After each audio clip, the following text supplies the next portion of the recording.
All right, on to the pickleball courts again. Kind of a little short drive today, but you know, it's good to have someone in the car. Dylan Frazier, what's going on, dude? I'm happy to be here. Happy to be the passenger to entertain you on your drive to your pickleball practice. Maybe to your pickleball. Maybe practice. it's my pickleball practice. Maybe I'll get some reps when I get there. But no, happy to be here. Yeah, I'm also coupling as the navigator. I've got directions. Just kidding. We're in a Tesla. Okay. It's got the directions right here. I'm useless. I'm just here for conversation. You know what? Hey, let's just throw it out there. What did you say about?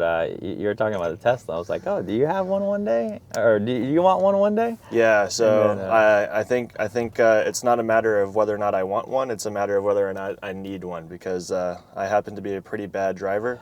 Don't have a very good track record out there on the road. Might be known to text and drive somewhat frequently. So yeah, there's crazy people out there everywhere, guys. Like when you're driving, watch out for people like me. But yes, having a Tesla would be very nice, because I could get in the car, I could type in my destination, and it would take me there, and then I could, be on my phone. Oh, look it. He doesn't even have a seatbelt. Jeez, guys. You can't take me anywhere. Guys, I don't even wear my seatbelt. This video already is for educational purposes only, and we're actually trying to teach you good habits. That's right. Wear your seatbelt. Wear your seatbelt. Stay safe. Stay in school. There we go. Stay in school. I'm actually of the opinion that if it's your time to go, it's your time to go. Like, okay. The seatbelt, if it's your time, it's your time. Like, you know what? Don't let the seatbelt decide it. We don't even have to really talk about pickleball. Dylan, we could talk about that. Afterlife. The afterlife. Yeah. So what are your thoughts, man? What are your thoughts? I think that no one has the answer to this question. I would love to believe. I would love to believe that we're like reincarnated. I don't know. Or heaven sounds pretty nice. Okay. All right. So undecided. Somewhere where I can eat whatever I want and not have to worry about getting fat would be nice. So that's what heaven sounds like to me. I think that sounds like a pretty good gig. Hey, pretty good. Or maybe I can be reincarnated as someone with a great metabolism. Maybe one day you'll wake up as JW. Maybe, yeah, that'd be nice. Yeah. Would that be? Built-in calves. Calves come with the bod. Little wrist flick action? I would have an amazing flick, man. Life would be so good. All right, Dylan, let me ask you this. 2 shots you're currently working on. I've seen your game progress, and I got to ask you this. I think I know the answer, but I'm not 100% sure. But do you have a tennis background or no? Or is it just very little? Very little. So my mom played tennis while she was in high school. I never played competitively myself, like on a team or anything in competition. I've just played for fun, like a few times here and there. Okay. So very little. Very little, yeah. But your main sport was what? Baseball. I played baseball in middle school. That's my claim to fame. I was an elite middle school baseball player.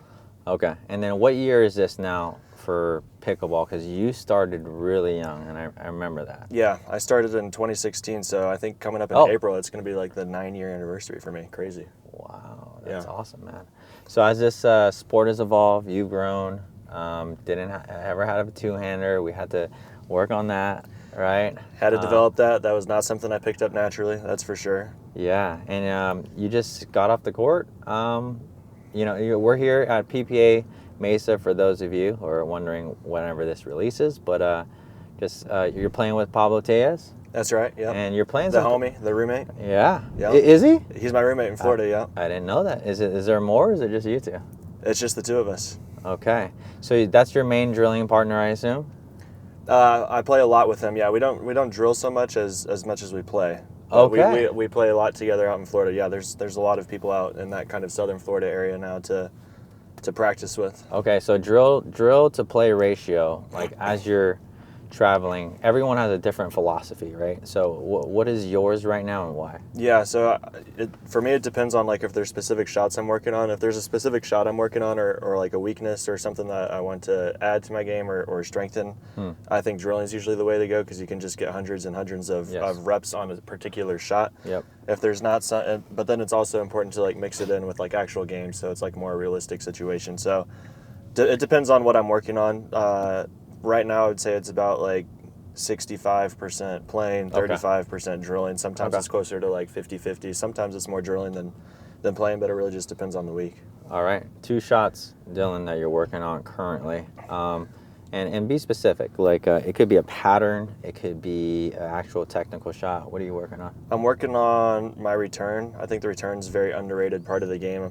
I'm finding out 9 years later after I started playing, I'm figuring out that the return might actually matter in pickleball.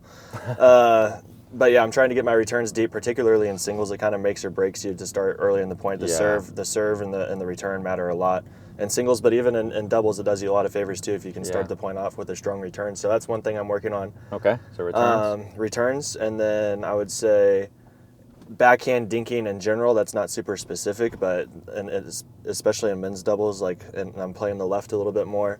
Yeah. At least as of recently, I don't know about moving forward. I might be back on the right, but I've been drilling the left side a lot, trying to develop like a two-handed topspin dink to add like a little bit of offense. That's it. Keep my opponents on their heels a little bit. Yeah.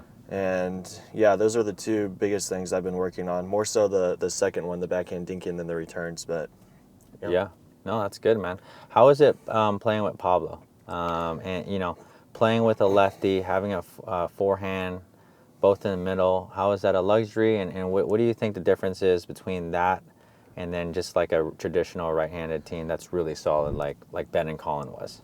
Right. Yeah. No, I think having the lefty in the middle of the court is super helpful, because then you don't have to like come all the way over to your partner's side of the court to avoid them hitting a backhand. You're starting to see the players like Gabe and Hayden and myself a little bit when I played on the right, like come to the middle and hitting forehand dinks, or just sitting really heavy in the middle and looking to flick out of the air. Yeah.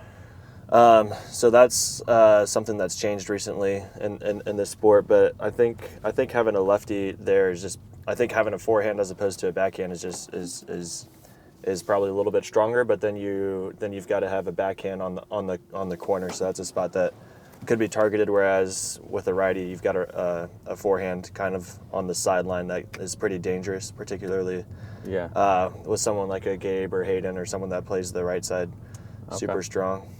Yeah, most underrated skill in pickleball. Now, I teach a lot of players, a lot of amateurs, obviously, but most underrated skill. You talked about the return. Yeah. What's one common thing that people kind of forget about?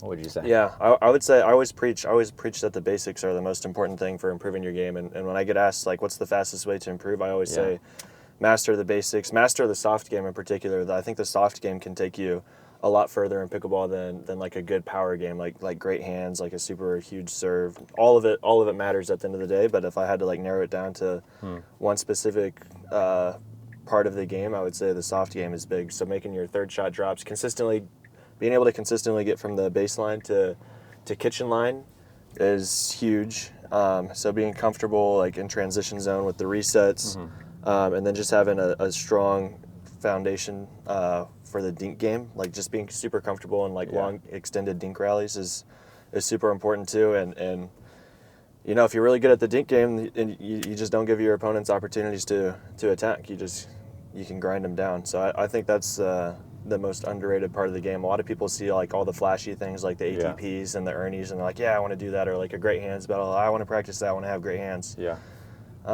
Which is super helpful to have. You know, you have to have everything at the end of the day to compete at the highest level. But I would say the maybe more important than all of those things is just the fundamentals. Yeah. No, I really like that, man. If you were to never miss a shot, would you? That was Deckel Bar. Shout out to Deckel. Shout out to Deckel. I'm playing tournaments with him later this year. Okay. King Deckel. Okay. He's leaving the premises. Okay. He was here training. And is that what you referred to? You're going to maybe have to practice, or you're going to be playing the right a little bit more then? I think I'm going to be back on the right side of the court, yeah. Okay. My little left side stint is over here. Maybe. I mean, I still play the left in mix, so it's something I'm going to have to keep practicing and working on. And I like the left a lot. You can have more opportunities to kind of be creative from that side. Yeah. But at least with the partners I have lined up for the next few tournaments, it makes more sense for me to be on the right. So I'll be back over there. Okay. How much pickleball do you personally watch? And is it for like just enjoyment, or are you actually studying, learning new things? Like how much are you watching? I don't watch nearly as much as I should. I think there's a lot of things that you can figure out from watching film, like patterns and tendencies of opponents that you're facing on a regular basis. I mean, we're playing like a lot of the same players over and over again. Especially like if you're a player or a team that makes it to quarterfinals or semifinals or finals consistently, then you run into a lot of the same teams, and so there's a lot to be learned from watching yourself, number one, but also watching your opponents and kind of their tendencies and where they tend to go on certain shots. So I don't watch that much pickleball personally. I find it very challenging to stay focused watching pickleball personally, but it's something that I should probably do more often. It would definitely help. It would only help, is all I'm saying. Like it's a helpful activity to do if you're trying to improve your game or results. Okay, well maybe if you watch it, maybe raise your level a bit. That's maybe my recommendation. Maybe I got to lock in a little bit here. Yeah, I don't know what I'm like. What am I doing? What am I doing? Okay. All right. I can't even tell you what I'm doing outside of watching pickleball. Like. All right. Okay. Anything else? All right. Yeah. All right. Well. Okay. Who is Dylan? Who's Dylan before pickleball? Who's Dylan after just off the court in general? Like what do you like to do? What are you into, man? Yeah. Well, before pickleball, like I said, I was a middle school baseball player. I was a little chubby middle school baseball player. That was pre-pickleball, and then I've kind of thinned out a little bit, thankfully. But no, off the court, I partake in like a variety of activities. I don't have like a ton of hobbies per se, like something that I do on a regular basis. I kind of just like to whatever sounds fun in the moment. So name last two you've done. For example, like I've gone to the beach recently to just kind of walk or chill. I actually played some volleyball on the beach with some guys the other day. Nice, man. I played in a spike ball game, which was very cool. I played with some premier spike ball players in the Southern Florida area. Premier is like the spike ball's professional players. And that was really fun. I had a lot of fun playing with those guys. I was actually able to hang in some of the rallies with them and win some games, so that was fun. But it depends on the day. Like I said, I don't have anything that I do on a regular basis. I enjoy socializing, hanging out with other pickleball players in the area or friends, and doing like dinners or going to watch a movie or having a game night or something like that. Yeah. Yeah. No, that's awesome, man. If you were to if you had to pick between these two, never miss a drop or reset, that's a pair. Ooh. Again, ever. Ever. Or never lose a hands battle again. You got to really think about this. Which one would it be? Okay, well, based off what I said earlier, I think I'm going to have to say never miss a drop or reset. Otherwise, I'm just contradicting myself, right? I just said it's more helpful. It's more helpful to have a soft game than a power game, where it would take you further anyway. So I think I have to stick with that answer just to avoid contradicting myself. But okay, now let's say you didn't say that. Okay. And then you don't have to avoid contradiction now. Now that you think about that, which one would it be? I'm not gonna lie. It's hard to beat the feeling of winning like a good hands battle. like I can make a lot of resets, but like that's just kind of boring. Like woo, I made a reset. versus like ooh, like I'm engaged in like a heated hands battle. It's like mano a mano. I'm like going head to head with someone, and I get to win every single time. Like that's hard to turn down. That's pretty exciting. You could initiate pretty much anytime. I could, right? Yeah, exactly. Yeah, that's a good point. I didn't think about that. If I could just speed up and start the hands battle, I think that would actually be better. Okay. Than making a reset and drop every single time. Yeah. One player up and comer that we need to watch out for. I'm gonna say. Or maybe that you need to watch out for. Yeah. Huh? Right. I'm gonna say Eric Onsens. I don't know if he counts as an up and comer. I mean, he's already a very good player, but he's making a lot of improvements to his game, and he's kind of starting to play more PPA tournaments and get better partners. But super athletic, super great hands, and just a great athlete overall. So I think keep an eye out for him. Okay. All right. Most memorable pickleball memory, Dylan. You've had a lot. You've won a lot of championships. Lots of things that happen. Most memorable. The most memorable would probably be winning the 5.0 at the Punta Gorda. Oh shoot, I forget the name of it. It was like Worlds or something at the time.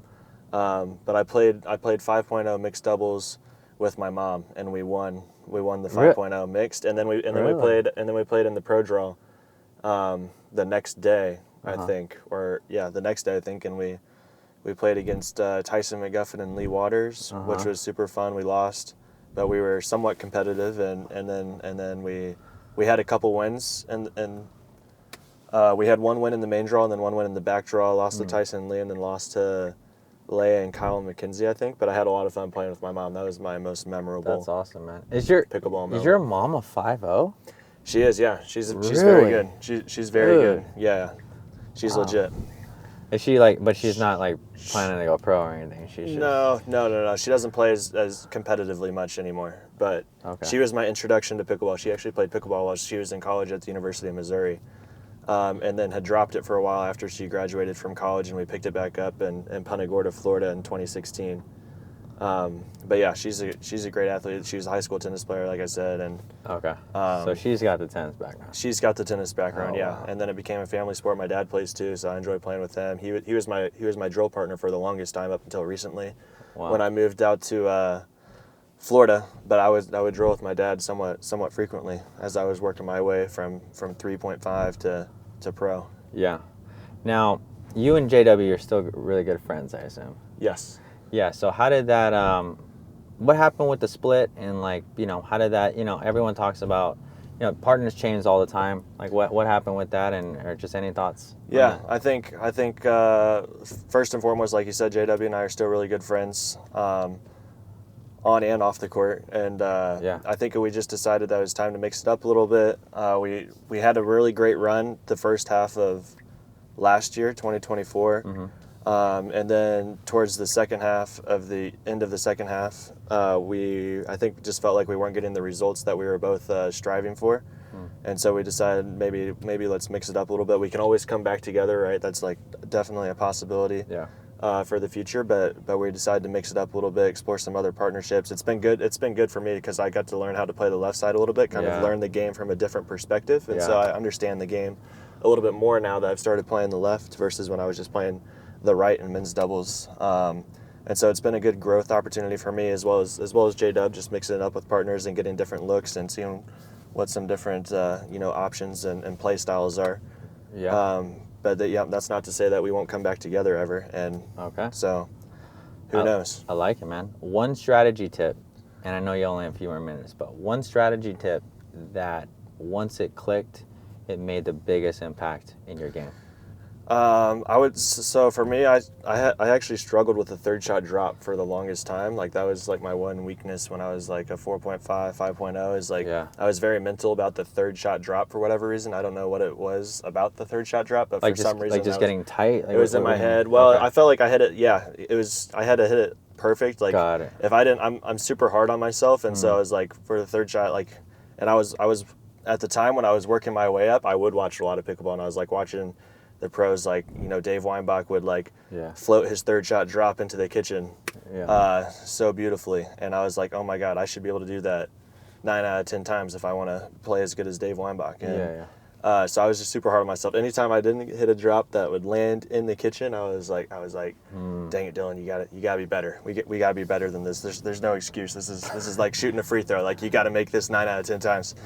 And so I was like very particular about landing my third shot drops in the kitchen for whatever reason. It was super weird, a weird thing for me. But then once I realized, like, hey, maybe it doesn't have to land in the kitchen. Maybe it can be like, maybe it can just be dropping, and you get like an easy fifth to drop in the kitchen, and that works too, right? You don't have to get up there all in one try. Like maybe I get up there on 4 drops, or maybe I hit a couple drives and then I drop it.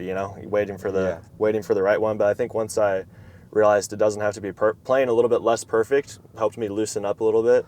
Help me go for my shots a little bit more, be a little bit more aggressive, and put more pressure on my opponents, and just trust my transition game a little bit more. Like if I don't hit it perfect on the first go around, like I can hit a good fifth, I can hit a good seventh. I can always like drive to get myself out of trouble and get like an easy ball back to drop, or I could even lob. So that's something that I think helps me a lot. Just not being too hard on yourself. Nothing has to be perfect. You can always bail yourself out, or your partner can help you out by applying pressure and crashing.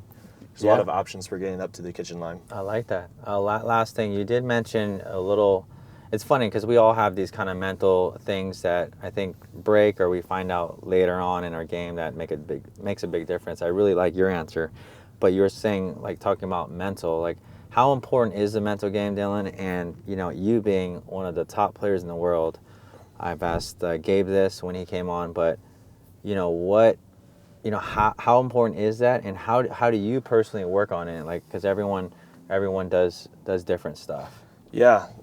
So to answer your first question, how important is it? It's a very important part of the game, especially once you get to the highest level. A lot of players are capable of the same shots, possess the same skills. Like whatever you can do with the ball, I can do with the ball, and so at that point, it comes down to shot selection. It comes down to strategy, and then execution. So the mental part's a large part of the game. Staying positive, not getting down. I think there's like two different molds of players, and this is being very broad, but generally speaking, I feel like you can kind of be a player that's more emotional, and you can kind of like ride the highs, but then you have like more like lower lows, if you will, and then you've got like the more even keel players that they don't get like super hot, but they also don't get super low. They just kind of stay steady throughout the entire game, and it depends on your personality, I think, and what type of player you are, which one works best for you. Not necessarily one's better than the other, but anyway, kind of went on a tangent there. No, to work on the mental game, I think it's just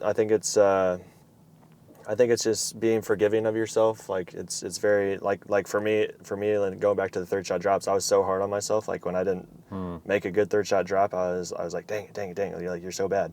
But be forgiving of yourself, especially like in tournament play. Like once it's time to play in a tournament or a competitive match, like everything has to be working for you. So do everything in your power to stay positive, to keep yourself up, and then there's always time for reflection and constructive criticism after the match is over, is what I like to tell myself. So save like the being hard on yourself for when the match is over, and then during the match try to stay positive, keep good vibes out there, have fun with it, play loose. Yeah, I love it, man. Last question, man, and I know you got to go.